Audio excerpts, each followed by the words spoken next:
Hello, everybody. It's Friday afternoon here in the Eastern time zone of the USA, and it's about 4 o'clock in the afternoon to be exact. And it's time for the weekend special here on DX Engineering on Facebook Live and also DX Engineering on the YouTube channel. And I'm Tim, K3LR.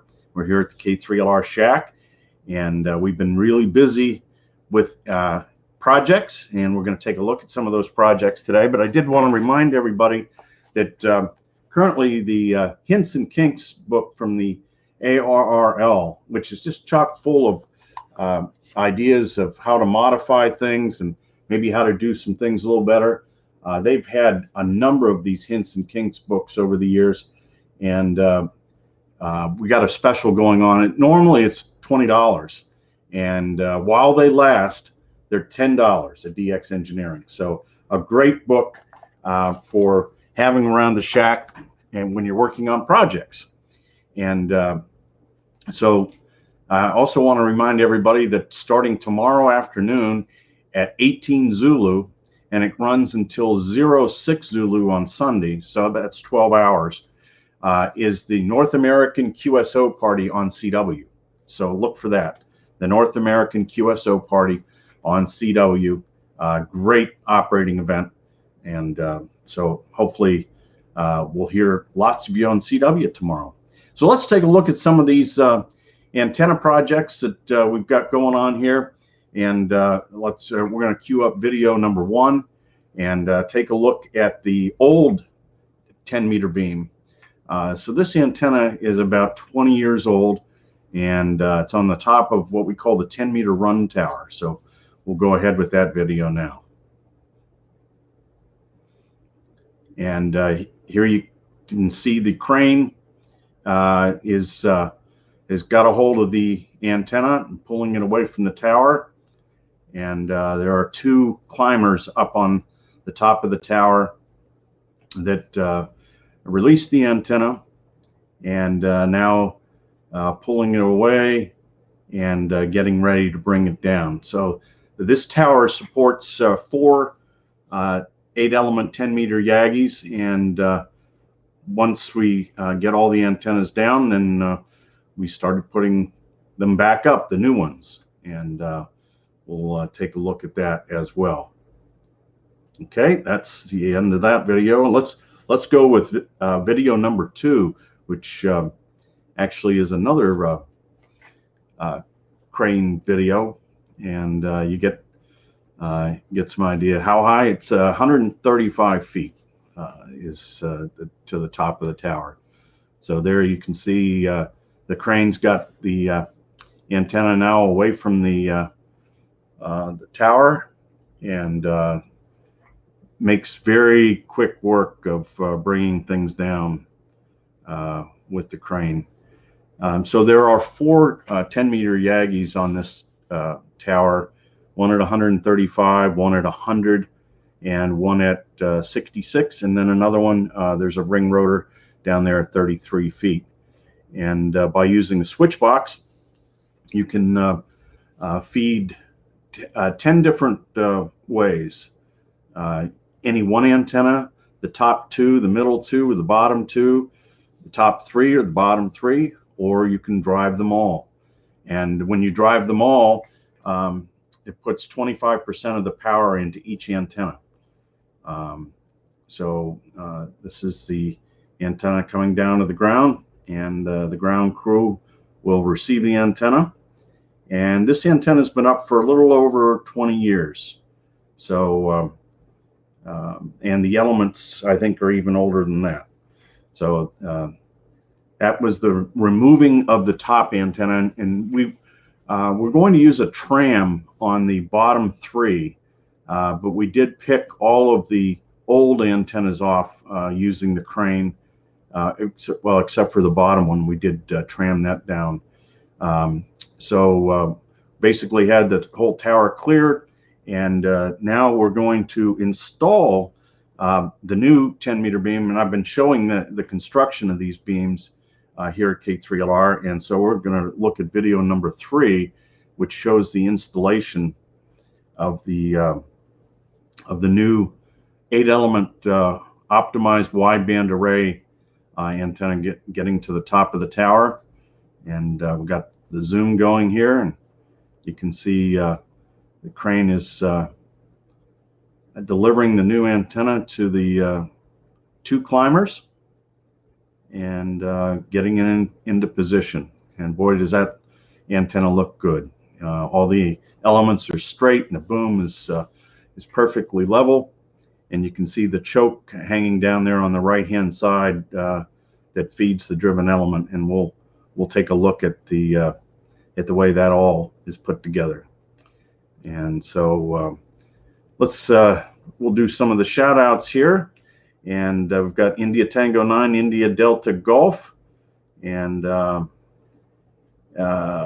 in my QTH. There's little propagation today, and thermometer 41 degrees Celsius. That's pretty hot. And nice to have you along. And 2 Echo 0 Radio Echo Echo, Andy from England. Victor Echo 5 Sugar Papa Radio, Dean, nice to have you on. And we have W4 Hotel, or W7 Hotel United, and N4 Echo Victor Juliet getting ready for the hurricane, securing the antennas. And Papa Uniform 2 Papa Alpha Victor, our friend Joe. And from Alaska, Kilo Lima 4 Sugar X-Ray. And John, November 8 Lima Victor Alpha.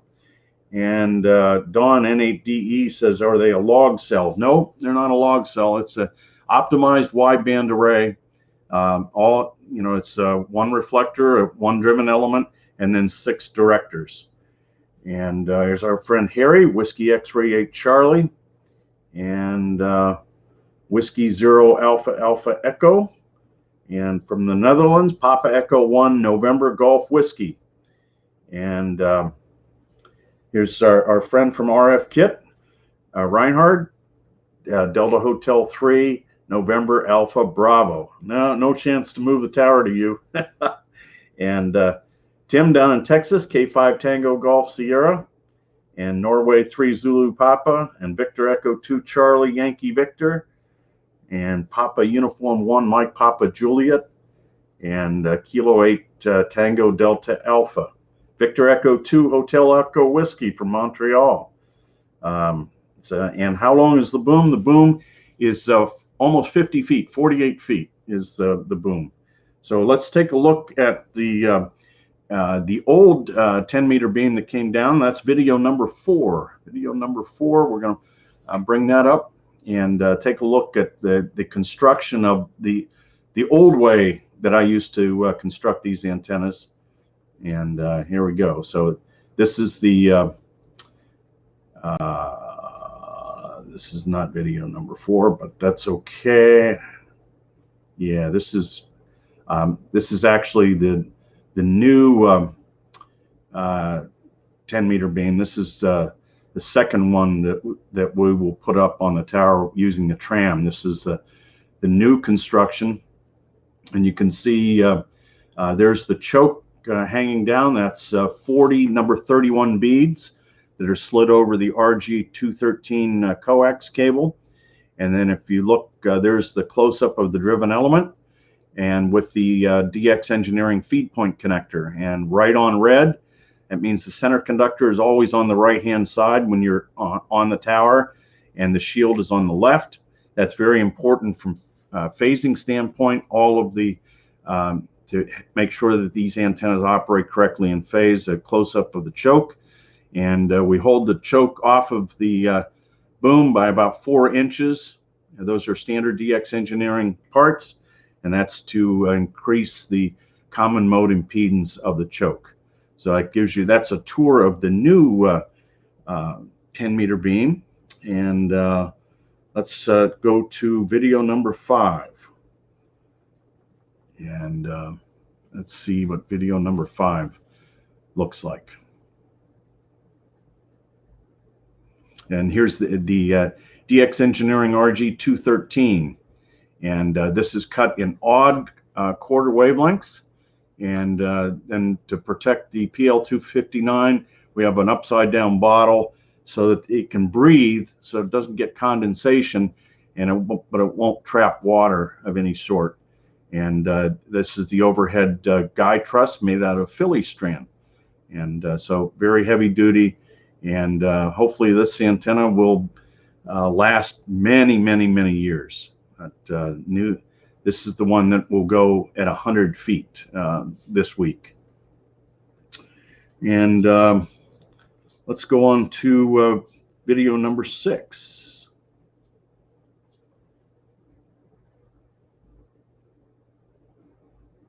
This is the old construction. So what this is an SO239 with 2 pigtails, and then wrap it up with a lot of vapor wrap and tape. And it is certainly not as good as what we're doing now. And this is the old style choke that I used to use, and it was taped to the boom too before we discovered that the chokes operate much better when you keep them away from the boom. And then there was a PL258 in there to connect to the RD213, and sometimes that could get compromised with water. So nothing wrong with this antenna other than it just has, like I said, 20 years old, and we decided I wanted new aluminum, new joints, and also put together with the SS30 compound. And let's go to the last video number 7. I want to point out a couple of things here in video number 7. This is the third 10-meter beam under construction. So you can see the end cap, and there's a hole down. That's where the water can come out. But this is 3-inch boom, heavy wall, 0.12 wall thickness, and there's a 6-foot splice that holds them together. And this mounting fixture is just like one of the ring rotators. So this is how we build the antennas, and you can see the splice bolts that hold everything together, and then you go all the way down to the end. These are big antennas. And this is Tim Foley putting on the other end cap. And so he's getting ready to put the G10 glass epoxy mounts on for the elements. So gives you a little bit of an idea about how we create booms here at K3LR. So let's see. Hi, Tim. I'm interested in that book. Terry, KE8 Charlie Victor Alpha. Well, we don't have a big supply, but we do have some. So, Tim, excellent antenna, but what gain and how many watts can be applied for my curiosity, and how much it costs? Well, I don't know how much it costs because all the parts, I bought them at DX Engineering, but I didn't total up, the clamps and the aluminum and everything. These antennas will take 1,500 watts, continuous duty, and the antenna gain is about 15 dBi. So, and then when you put all 4 of them together, it's actually about 21 dBi. So, very good gain. And let's see, we've got W9 Charlie India Delta and Whiskey Papa 4 Oscar Victor. And the first director is very close to the driven element. Yes, and that is what develops the wide VSWR. It stays under 1.3 to 1 from 28 megahertz all the way up to 28.9 megahertz. So 900 kilohertz is very, very low. And so we have Kilo Papa 4 Alpha Radio November. And we also have, let's see here. That's a big diameter boom. Yes, it is. And our friend Mark Haynes says that N3GJ will be very happy. N3GJ is the number 1 10-meter operator here. Operates both modes, and so yeah, I think George is going to be real happy. And so we've got the first of the new antennas up, and hopefully next week we'll have the 3 more, so that tower will be done. And then we have 3 more to build just like that to go on for the second station on 10 meters. We call it the multiplier station. and those antennas will mount on the 40-meter tower. So they'll replace the last M² antennas that are here, and so it will be all OWAs and all DX Engineering hardware, and should be exciting. And I'm looking forward to shooting some video next week about tramming, because that is a really can be a very difficult thing until you see it being done. So we'll have some tramming videos next week as we send the new 10-meter beams up onto the tower. And let's see here. Is it an OWA antenna? Yes, optimized wideband array, OWA, and that was invented by Jim Breakhall, WA3FET, a professor down at Penn State University. And the bands have been really bad lately. I don't know, Nick.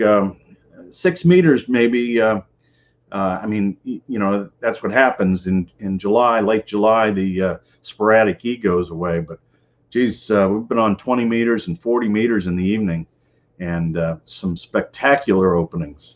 So you might try some other bands.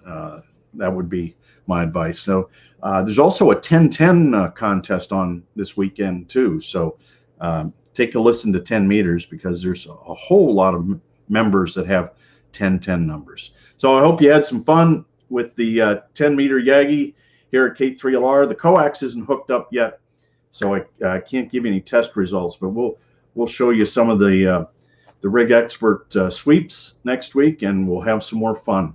And don't forget to tune in for Tuesdays with Tim and Jeff, and that occurs at 1:15 Eastern time on Tuesday, and that would be 17:15 Zulu time. So anyway, have a great weekend, and 73 from K3LR. See you on the air.